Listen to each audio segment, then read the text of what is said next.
Okay, it's going to be a review of Forbidden Door 2025 from London. We're going to get right down to the main show. The 0 hour, it looks pretty damn good. I didn't get to see the 0 hour show, but yeah, lots of good talent there.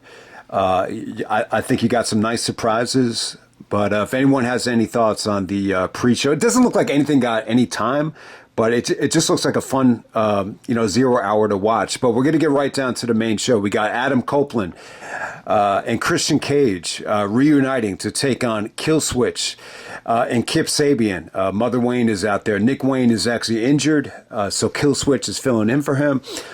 I gotta say, I think this is a lot of fun. I think this is the right choice for the opener. This is an example of just starting out a show with something that's going to be fun. But, I didn't think this was, the expectations for this wasn't that high. I think, Adam Copeland and Christian, you want to give them some momentum.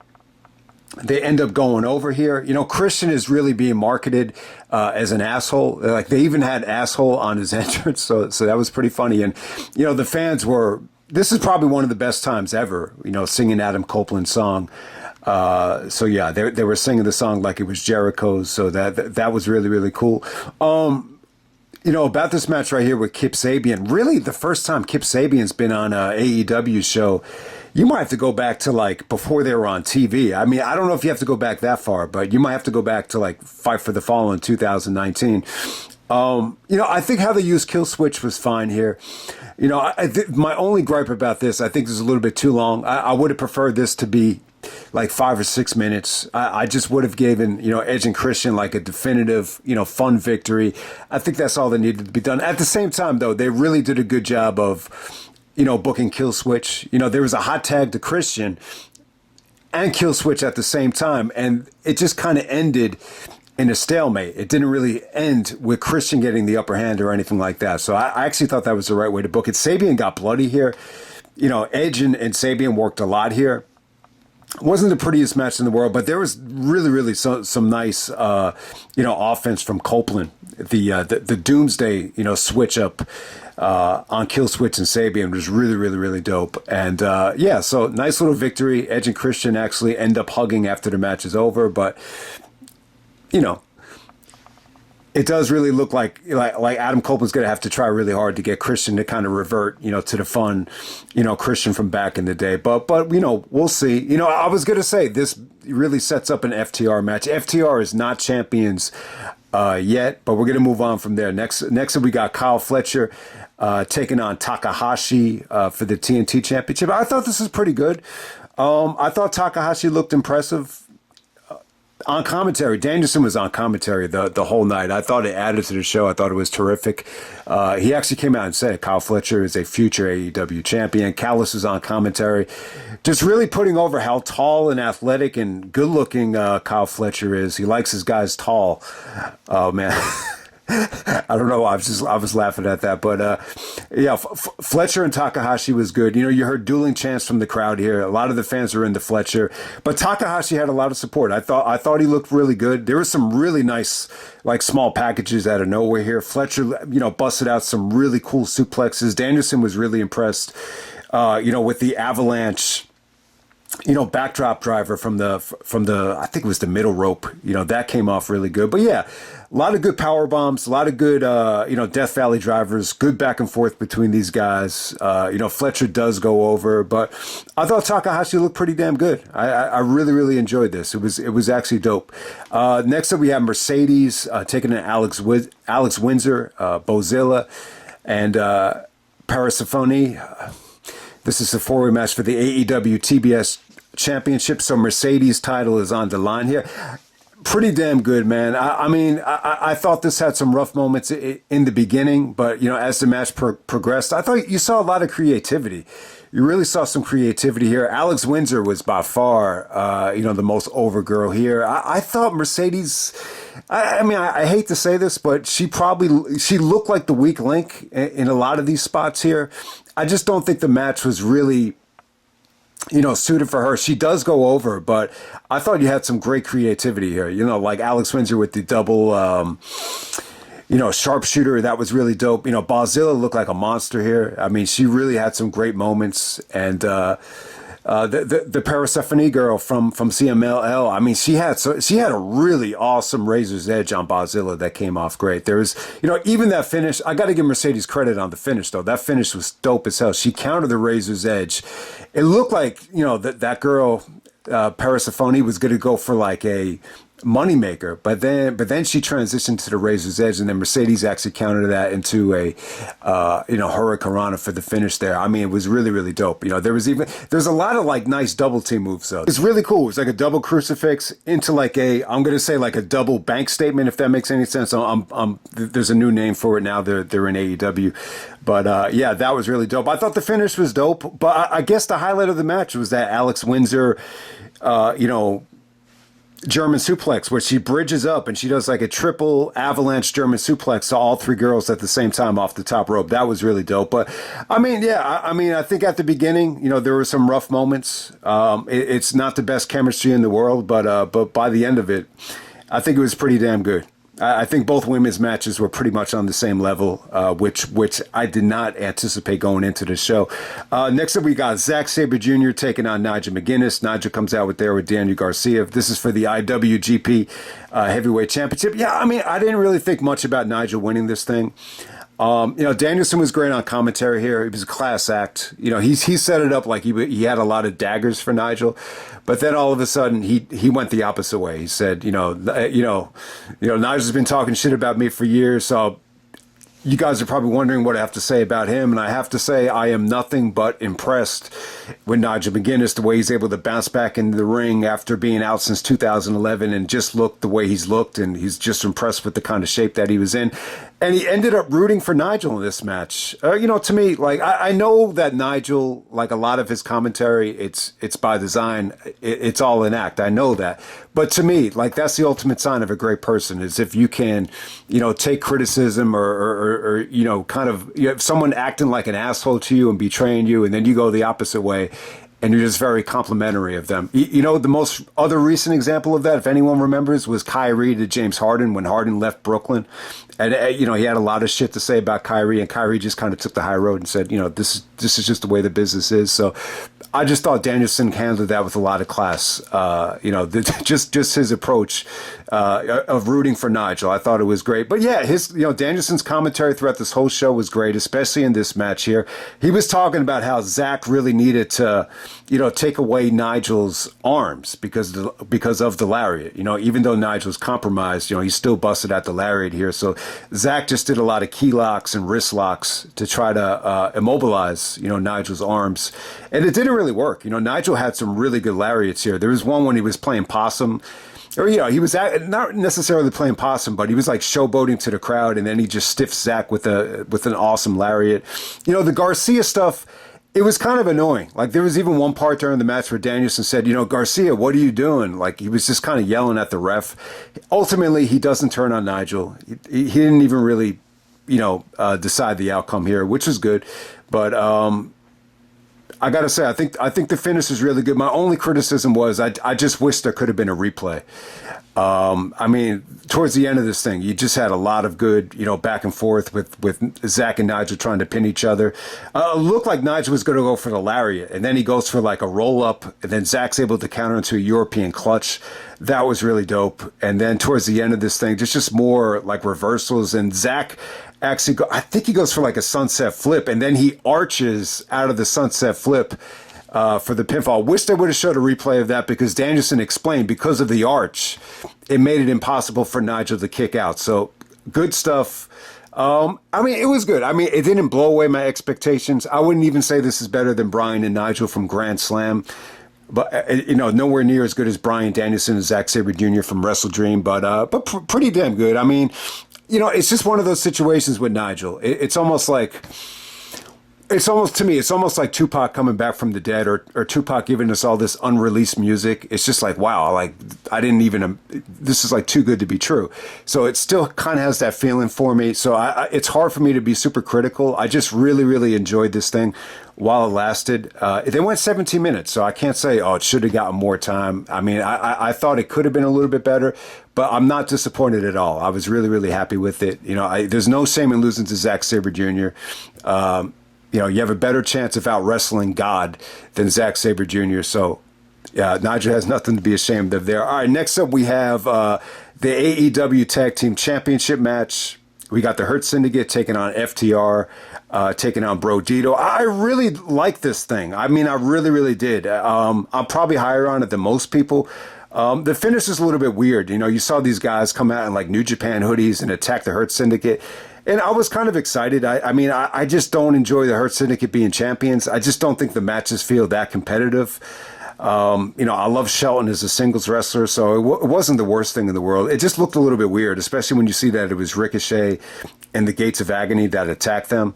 That plays into the MJF storyline. I think MJF might have hired Ricochet to do the dirty work because apparently, Danielson even explained that Bobby Lashley was actually get a gun for MJF if he had won the title. So that definitely does make sense. But, I thought, this was going to open the door for FTR to actually win the tag team championship here.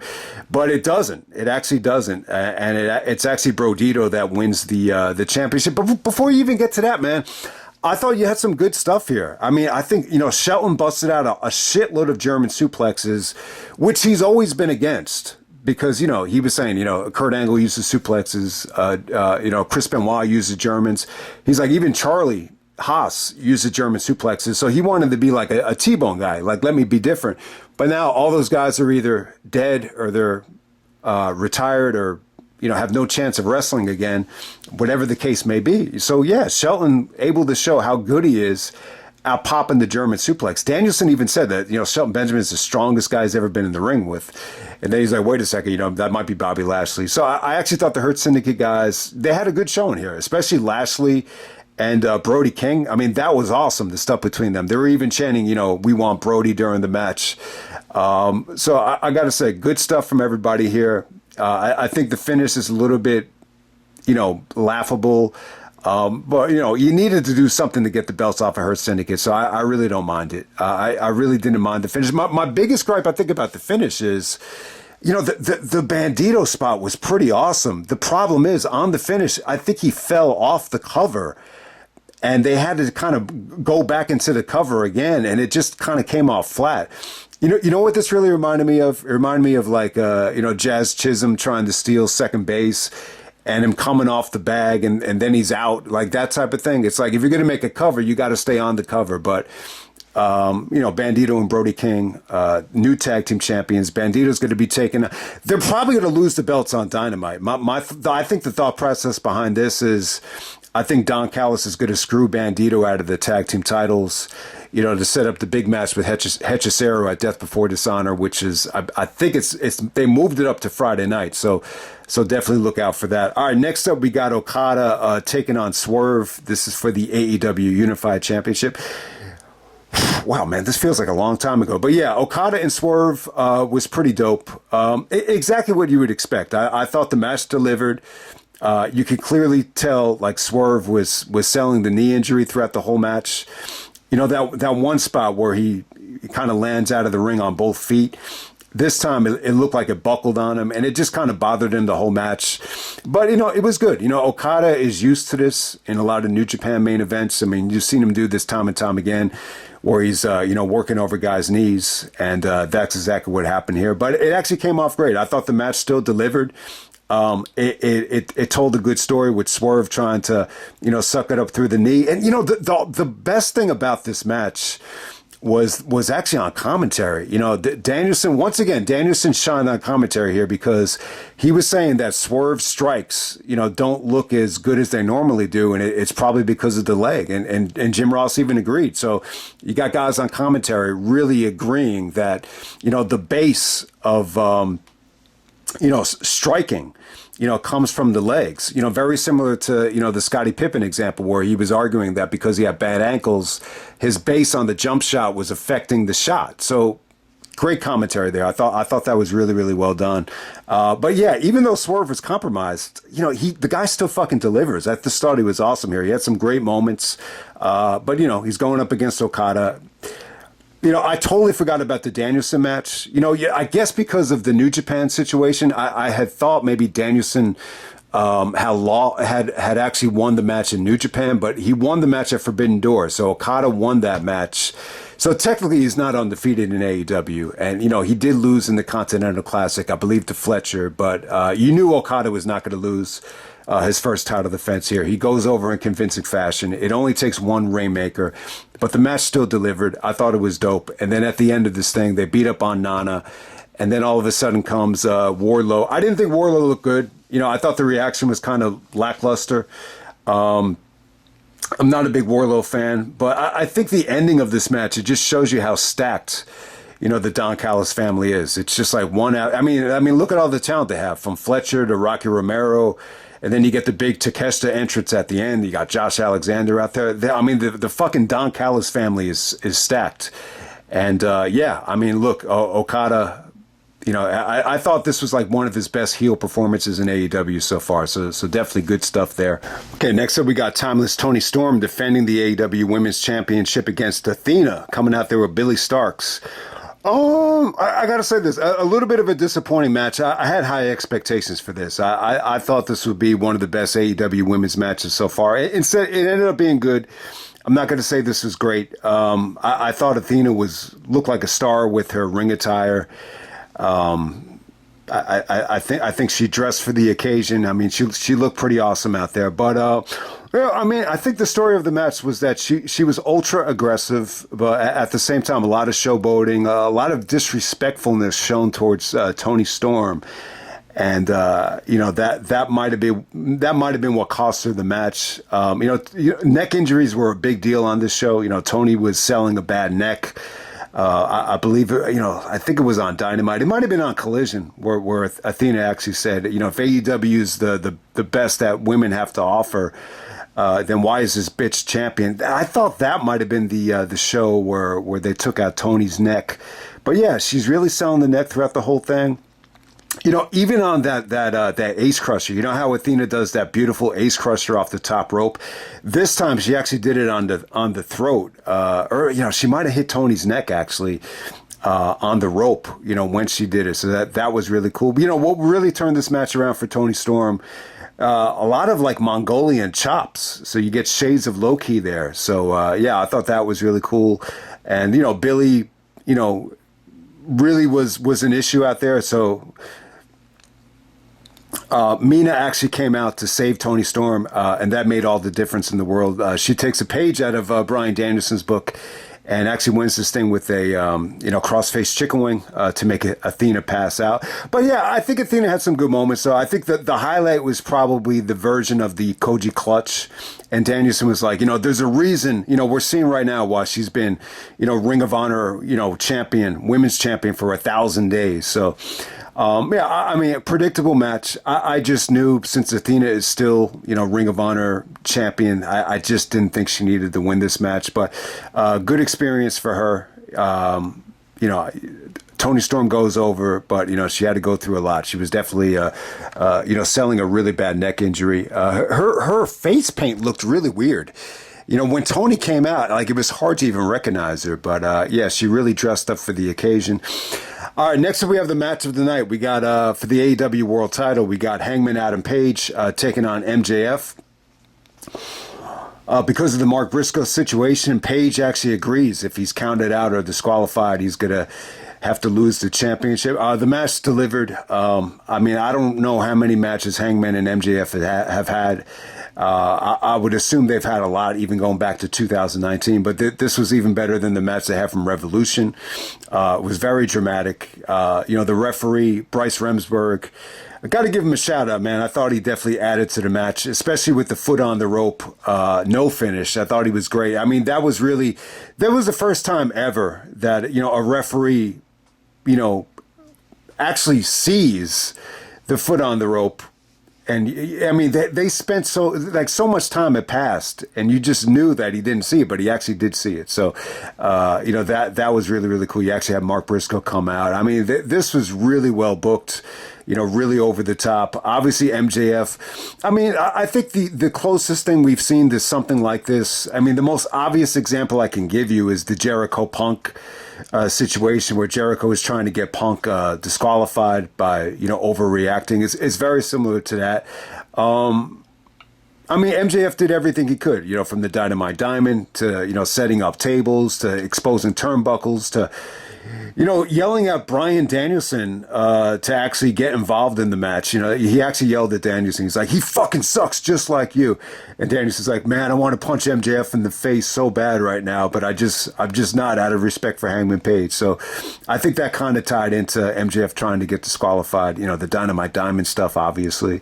They even referenced the first match, which ended up being, first time they ever touched an AEW was for the Dynamite Diamond, obviously, which was a battle royal. But yeah, man, I mean, good stuff.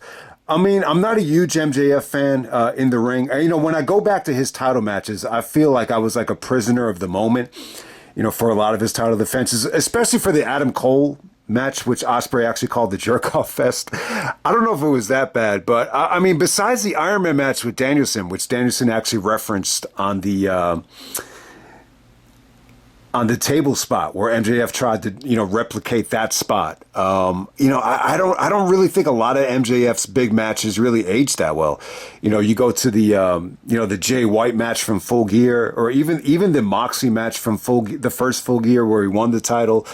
Even to the Joe matches. Like there's, besides the Danielson match, I don't think I would really rewatch any of MJF's championship matches. So I'm kind of glad that he didn't win here. But, they made you believe. I mean, it was bloody as hell. I think the highlight will really be, when MJF, got thrown to the exposed turnbuckle and he was just gushing out blood. I mean, it looked awesome. And then the fans were actually chanting, you deserve it, when MJF had the face full of blood and when he was lying on the rope. But what was really awesome in this match? Some of the reversals. They just kept on, doing, pinning reversals, and they ended up just getting 1 counts.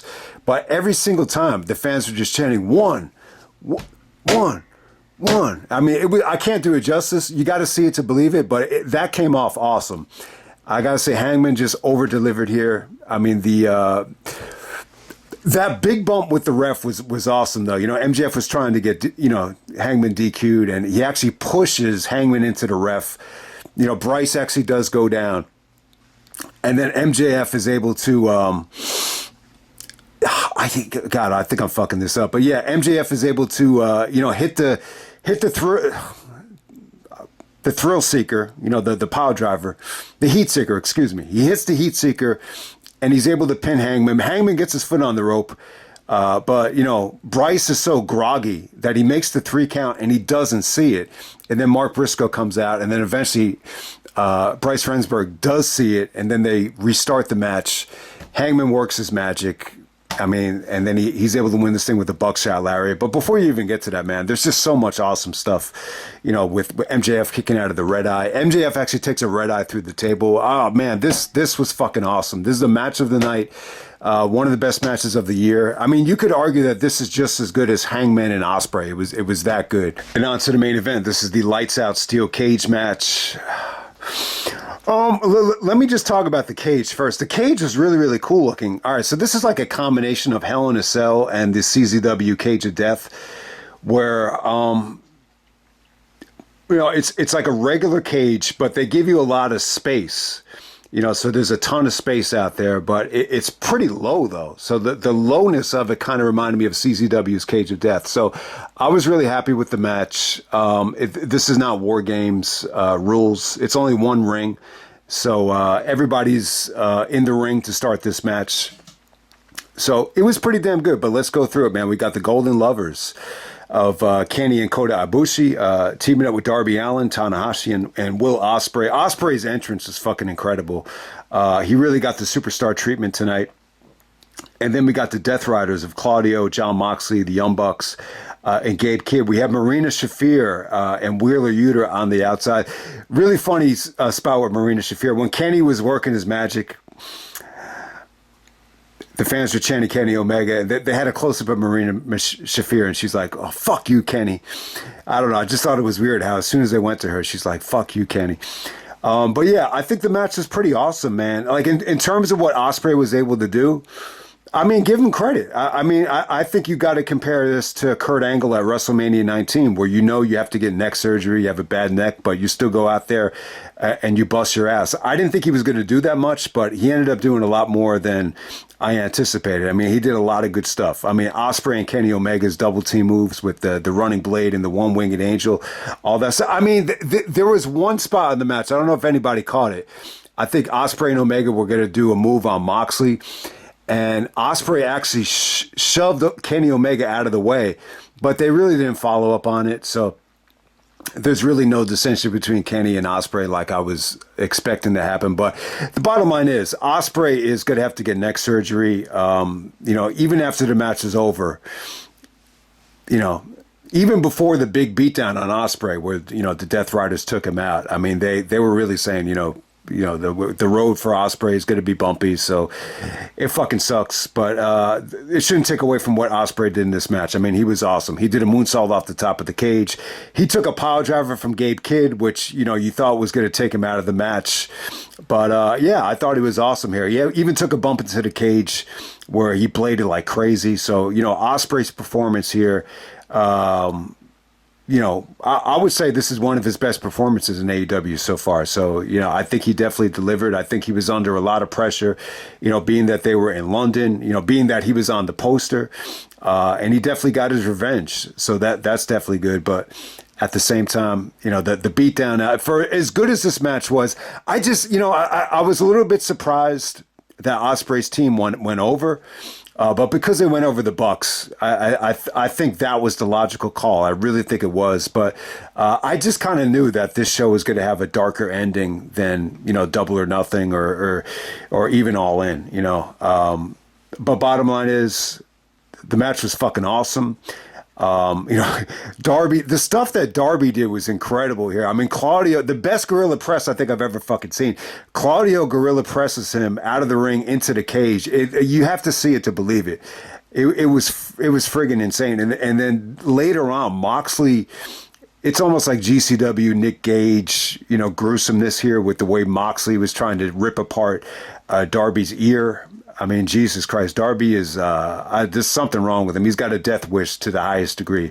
Definitely. Yeah, you know what? I thought Kota Ibushi was okay. I think he looked pretty good. He definitely had some good high spots here. I didn't expect a lot out of Ibushi, but Tanahashi, he really did a lot here. I don't think Tanahashi looked great. I really don't. But I think you got to give him credit. I thought he busted his ass, and he actually got the pinfall here, believe it or not. I think it was after Kenny and Ospreay.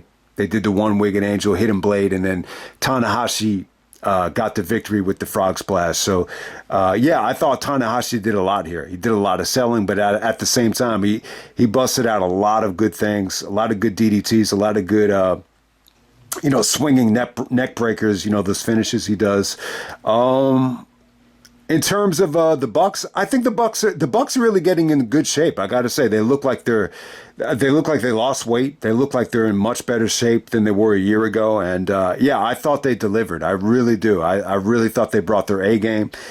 In the bag of thumbtacks, it ended up being gummy bears, which was actually very, very refreshing, to be honest with you. It looks like it pissed Moxley off, though. That actually looked like it pissed him off. But I gotta say, I think Claudio had one of his best performances in AEW so far. I thought he looked good. With Gabe Kidd, I think the highlight from him is the pile driver on Ospreay was really that looked like it might have been a difference maker. But then towards the end of the match, there's, before we even get to that, though, Yuta actually takes Moxley out of the cage, and then Yuta actually takes a bump onto the Spanish announce table. But, that's how Moxley, you saved him from being involved in the finish by doing that. So that was pretty cool. Ospreay actually took out Claudio with the Stormbreaker, but the big Gabe Kidd spot with Darby, it looked like Gabe Kidd was trying to choke Darby out on top of the cage, and then all of a sudden Darby just kind of uses his feet, and they both go off the top of the cage through like a castle of tables, which is pretty cool. I think they could have spaced themselves out a little bit better to break all the tables, but it was still a Brutal bump. I think Kenny Omega was probably the MVP here. You know, he definitely worked his magic throughout this whole match. I mean, he looked awesome. You even get to see Kenny Omega and Moxley go back at it again, you know, with all the history that they had. So I was very, very happy with the match. I thought the ending was good. I definitely think the ending to the actual match was good. It looked like they were going to give Ospreay like a big farewell before his neck surgery. And then all of a sudden the Death Riders come in and, you know, it ends with Moxley just, you know, stomping him on the chair. And so it looks really, really bad. I mean, it really does. And it definitely does suck. But look, there's a price to pay, man. That's what it kind of just reminds me. There's a price to pay, you know, for putting on, you know, amazing, you know, wrestling matches that are very dangerous, have a lot of stunts, have a lot of high spots. You know, I think I'm very high on Ospreay, man. I would say this, and I know some people might disagree with me. Like, since AEW has started, I think he's been the most impressive talent so far. And I know he's more of a New Japan guy, but, you know, just him coming into the company has elevated the company. You know, I just think he's made everybody forget about all the negativity that, you know, was happening in AEW a couple years ago where, you know, guys don't want to work together. And, you know, it just seemed like it was going to be such an awesome company. And then just little things started to happen, whether it be injury, whether it be guys not, you know, wanting to work together. And it just kind of, it kind of left you deflated after coming out of COVID. You're just like, man, this is like one of the best things about life. But really, I really think Ospreay has been, I would say he's been like my favorite part of AEW the last couple of years. And I think he's elevated the company. I just think he's been that good. And I've been very impressed with his charisma, his mic skills, his attitude. I'm just really high on the guy. So it sucks that he has to leave right now because he should be champion. But if there's someone that, you know, if Ospreay's not champion, I think Hangman proved tonight, just like Bryan Danielson said, you know, the AEW title is in great hands. You know, he's very, very proud that Hangman is the champion. But, you know, when Ospreay comes back, he definitely needs to be AEW champion because I just think he's that good. But, yeah, man, the show was pretty awesome, man. I mean, I was just very, very happy I was able to get it up so quickly. And happy I was able to see it. And, you know, definitely check it out. It's definitely worth the money. Support AEW. I mean, once again, I think they delivered above and beyond expectations.